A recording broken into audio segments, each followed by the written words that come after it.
I'm like the last person who should be saying this. When you're up in the hundreds of dollars for a mobile phone, what's another couple $100? Hey guys, and welcome back to my channel. I know that it's like April 2018 and I'm like the last person on YouTube to be making this video. In my life, I get asked about this almost on a daily basis now, and so I thought maybe these opinions are still useful to people. Why not just make a video about it? So it's no big surprise what this is. You know by the title already. I recently got an iPhone 10. I've had it for about a month now and I've been playing around with it. I think at this point I've had it long enough to form a solid opinion about it and be able to share it with you guys. I'm not the type of person to run out and buy something as soon as it comes out. Back in the fall when the new phones were coming out, I did consider getting a new phone. I had the iPhone 6, so I was deciding between at that time the 7, the 8, the 8 Plus, or the 10. I kind of narrowed it down eventually to getting either the 7 or the 10. The iPhone 8 seemed to not really be that much of an improvement over the 7. The main thing drawing me to getting a new phone was having the new camera settings, having the portrait mode and portrait lighting. I've forgotten exactly which is on which device, but I believe that the feature that I wanted was only on the iPhone 8 Plus or the 10. If you take a look at my small Asian hands, much too small to be carrying a giant iPhone Plus around, the 7 would have been a great upgrade from the 6 that I had anyway. I was kind of like hemming and hawing because if you chose the 7, you couldn't get on the upgrade plan. I thought,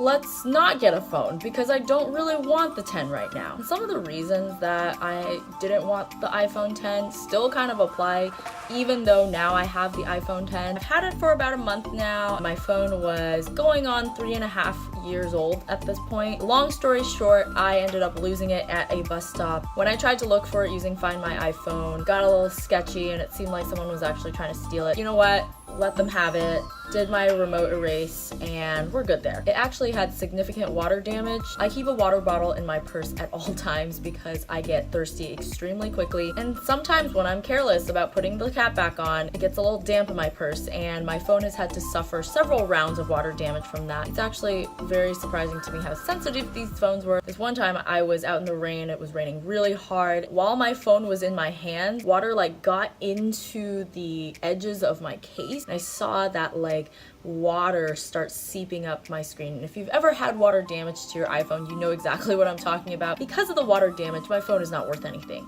I'm not worried about someone making a profit off of me. Frankly, I did need a new phone. My battery life was crap. I would have apps randomly shutting down on me. Also, it had like 16 gigs. When I got it initially, I thought it'd be fine, but very quickly realized that was a mistake. Because this was an emergent situation where I really needed a phone to kind of get around my daily life, I just went in and went for the iPhone 10. Here it is. It's in a case right now, but obviously I got the black color. I did get the 64 gigs. I thought 256 was a little bit excessive. It's literally twice the amount of space I have on my laptop. I'm going to talk about features of the phone that are relevant to my life. There are things that everybody else has talked about. There are some things nobody talks about. First thing to talk about is Face ID. It works the same as the iPhone 7 where if you move the phone, it'll turn on. I was reminded that infrared light actually picks up on camera.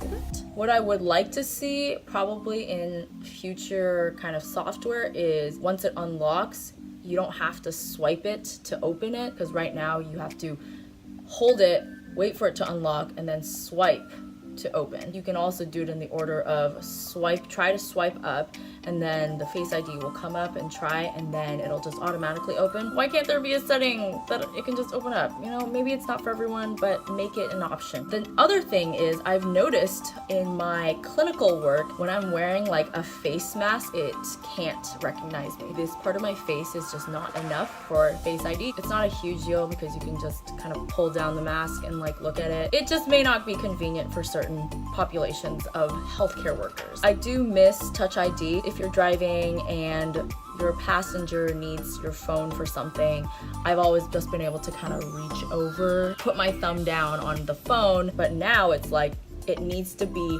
not only in front of my face, but I need to be making eye contact with it. And that's a little dangerous for being on the road. That's kind of a specific example, but I feel like with this much screen space, at least have an area of the screen where you can like put your thumb down and have it read. I don't know much about the engineering behind things, so I don't know how feasible that is, but if a car can drive itself in 2018, why can't my thumb unlock this iPhone? Anyway, I'm just gonna unlock it right now and show you what's inside. This is not gonna turn into like a what's on my iPhone, but if you're interested, let me know. Camera. Not that anyone's asking, but it's light years beyond the iPhone 6. Most of the features are still the same. You still got the time-lapse, slow-mo, video, photo, portrait, square, and pano. Portrait mode is new to me. I can't tell if it's like better on this than the iPhone 7. I will say the portrait lighting features are pretty cool. They're not perfect. There's only like one or two I really like using, and that's natural light and studio light. I feel like the other ones look a little bit too surreal. They look like overly edited Instagram photos. I probably still need to play around with it and learn it. I mean, I've seen a lot of comparisons at this point between the iPhone 10 and the Samsungs and the Pixel. The Pixel looks really good to me, except that I can't give up like AirDrop and features that make life for Mac users super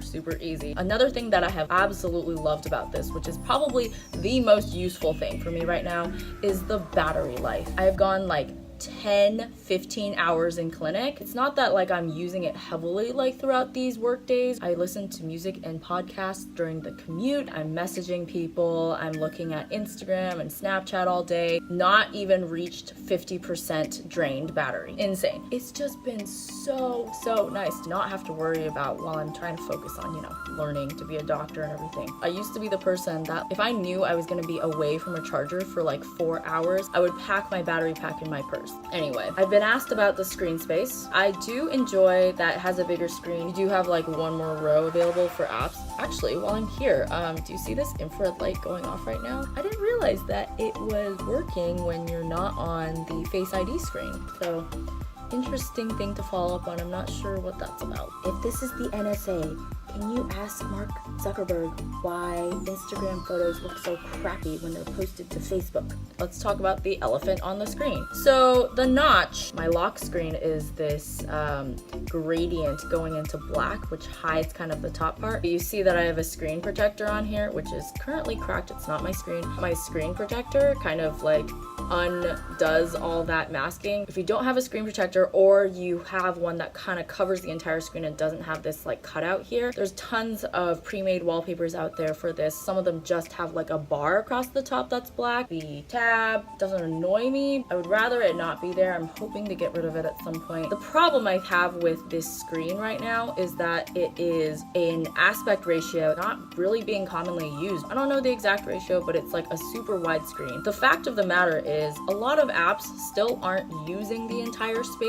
Let's watch a YouTube video. This just came out. This is the new Ariana Grande song. So you can see these bars here. You can expand it. Now look, you got this notch.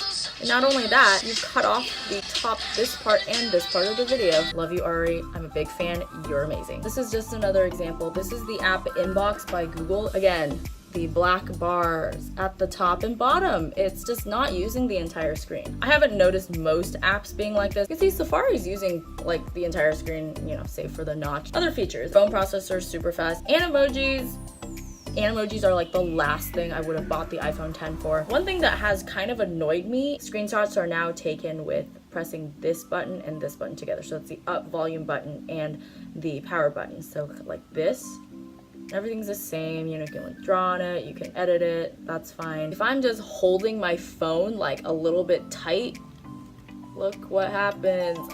But like I'm busy and I don't notice it, it just automatically saves. Before I know it, I have random screenshots from my phone filling up my photo stream and I have to go delete them, and it's just really annoying. Minor things, first world problems, really. Maybe I'll get used to it later, but right now it's just not intuitive for me to be screenshotting by squeezing. One more beef I have with this phone. Apple has made it seem like if I want my phone to be waterproof or water resistant, I'm not allowed to have regular headphones. Like I mentioned before, I really do need that waterproof feature, it seems like, but there are other phones out there that are water resistant and have a normal 3.5mm jack. Apple, I know about this. Why are you trying to like pull the wool over my eyes? And so with that, if you're in the camp of needing a new phone really badly, your old phone, it's just not gonna last you for even a couple more months, just go for the 10. I don't think it's worth it to go for either of the 8s. The 7 is like if you're really on a budget, but that's the thing, it's still expensive. Maybe just get the 10 anyway. It is a step up enough from the 7 that I think it's worth it. But if you're someone who has a perfectly well working iPhone and you're just wanting something new, it's April, it's almost May, a new phone is gonna come out in less than 6 months.